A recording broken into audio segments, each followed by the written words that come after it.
The primary strength of Hans is Hans carries the same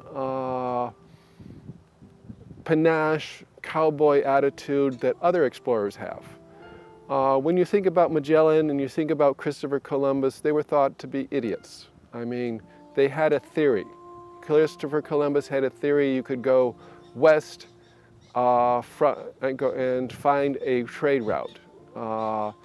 Magellan had a theory that you could go around the world and find the Spice Islands. They were both all considered idiots until they actually came home, and there it was. They proved it. Now, Hans has the panache to go out and do this.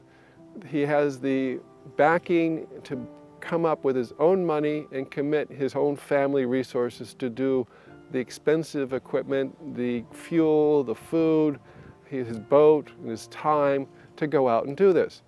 The weakness that Hans has is Hans is not very careful with his equipment.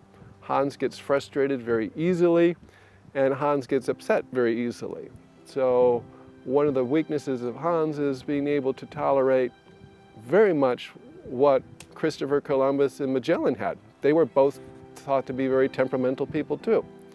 So along those lines, that was a weakness of Columbus, that was a weakness of Magellan. Now, the strength that Roze brings to the picture, Roze brings the calming influence, the being able to handle Hans and being able to help take care of the equipment that Hans is not taking care of, and to organize it such that everything is more smooth. If it wasn't for Roze, I wouldn't be here. I mean, Hans and I do not get along very well. Hans in general doesn't get along with very many people very well.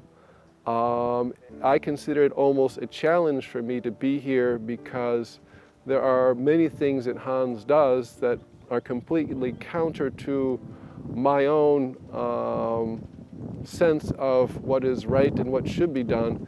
That makes me very uncomfortable. Specifically,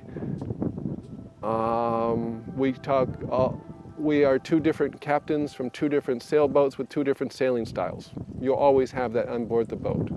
And so that's to be expected, and I play all that off to largely that.